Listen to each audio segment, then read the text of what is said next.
Let's keep looking ahead to the Week 12 slate. This one is an interesting one to me. Monday Night Football, the 6-5 Panthers head to Santa Clara to face the 7-4 Niners. Welcome back to the BetCanada channel. Katie Caldwell and Jeff Lloyd with you today. Jeff, I wouldn't call either of these teams Super Bowl contenders by any means, but they've certainly looked spicier than I expected. I think this could be a pretty fun game. Yeah, there's, two ways to look at this. With San Francisco, I think one of the first things you say is, "Wow, 7-3." With With all all they've those been through. injuries. All they've been through, you look at that record. And then the Hmm. other one, you look at Carolina, and it's kinda like, well, when did this happen that this team has accumulated 6 wins? And they are in this half game out of the NFC South. Yes. Um, very fun. I think the one thing you look at with Carolina is it's young. The team is young. Their rookie Yes. class has been very, very impressive this year. Ted McMillan has just been an aberration for them. I know a Hmm. lot of people have been making the jokes that, Bryce Young, a shorter guy, maybe it's nice to have a little bit of a taller wide receiver so you can actually see him out there. But whatever the reason may be, it is certainly working. As we know, Bryce Young dropped about 450 last Sunday. So I think they're really starting to grow into it. And the thing with young teams always is they can think they're good, but record dictates Hmm. everything. And once you start seeing, and looking at standings and where you are relative against your peers, that does a heck of a lot more. Because yeah, it's feel good, this, that, and the other thing. But then when you realize and you're like, well, wow, we're in this, and this is kind of different for Carolina. This is Hmm. normally the time of year, where Carolina is one of those teams that becomes one of the hottest talked about teams when it comes to mock drafts. But for years of being so low and bottom of the barrel, they finally have accumulated enough talent there and enough consistency that now all of a sudden, to this point, I wouldn't say contenders for the Super Bowl, but they are certainly knocking on the door for a possible NFC playoff appearance. I definitely agree. And 450, you were close. It was 448 yards for Bryce Young against the Falcons. I We've round up. seen the big Ted McMillan games, the big Rico Dowdle games. Can they keep this going against this Robert Saleh defense? And how do you plan for that? Well, and this was the thing, and I know we've touched on this for a couple of weeks, with all the newness, and obviously when we say newness at this time of year, it means youth. Robert Saleh, there's only so much you can do, and the guys are either good enough, and if they were good enough, they probably would have been guys that were playing consistently enough already. You would have found roles for them. So Hmm. that's where, Saleh, this can be an absolute masterclass. You know what I'm saying? Yeah. Where I'm taking whatever I got and I'm still finding a way to make a kick-ass meal. Or maybe this group collectively has gone as far as we can. And that's Mm. what happens when you were down so many vital parts of what was supposed to basically be the heart and soul of that defense. So it's going to get tough in that respect. I got to be honest, my early feelings and just going from, I think San Francisco just kind of to keep trucking along, or I think Carolina is just kind of like just coming on and on. So my first thoughts here are, this seems to be maybe a little bit of a tougher matchup. The two running backs, all the Hmm. guys that are viable within the receiving game for Carolina. I think this becomes a little bit tougher matchup for San Francisco than you would have absolutely thought maybe, when the season started or certainly even a month ago. Carolina has a bit of a playing with house money feel right now, and it makes them so fun to watch because there weren't a lot of expectations on them heading into the season, and now they are knocking right on that door. We've talked a lot about Mac Jones this season and how good he's looked in that Kyle Shanahan system. Brock Purdy, of course, returned last week. He looked great. 41 Yep. points put up on the cards.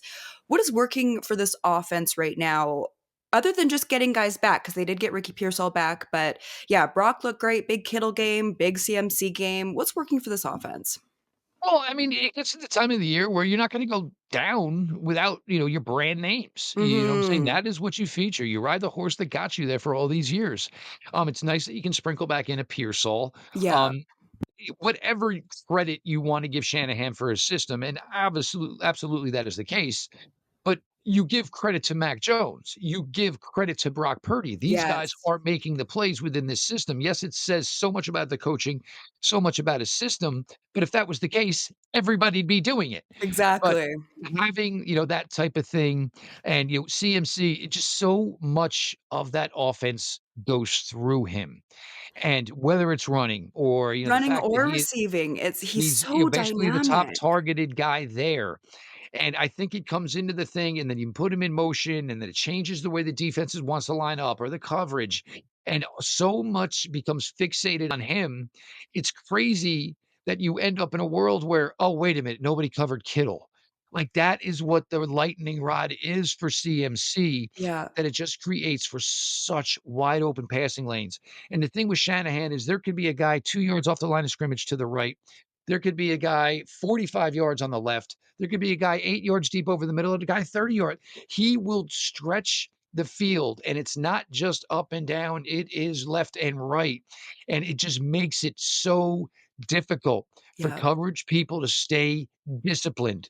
Because a lot of times when you're playing the 49ers, you creep it out. Well, they're not really throwing it to him, or oh, nobody can make that throw. And then that's when the throw gets made. And Yes. what he does with his offense requires for defensive players to be so disciplined. And that's kind of where he catches them basically with their slip showing.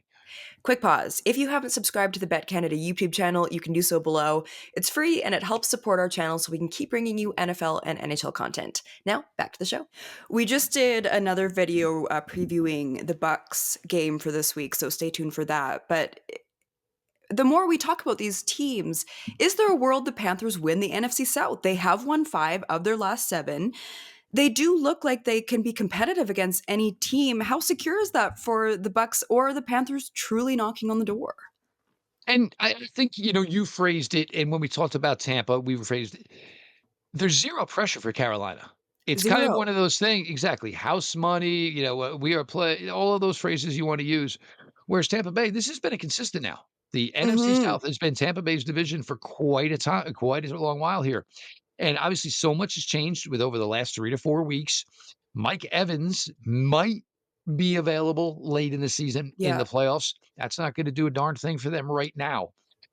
Godwin, I was never a huge fan when they gave him the deal. We knew the injury was significant. It seemed more of like "Hey, how about we give him the 1 year? Mm. Let's get healthy here. We'll pay you when we know you're healthy," that type of thing. Darn good thing they drafted Emeka Egbuka, which also kinda clouded the judgment there as well. We knew Evans was getting older, but obviously you showed a lot of faith in Godwin with all the money you gave Mhm. him. But there's all the pressures on Tampa, and there is basically none on Carolina right now. And, in that situation, you find it easier for Carolina to maybe manage this than maybe necessarily Tampa Bay can. Panthers Niners, who wins this one and what is your score prediction? This one I've gone back and forth if I'm completely honest. I still lean Niners, but man, the Panthers are so spicy.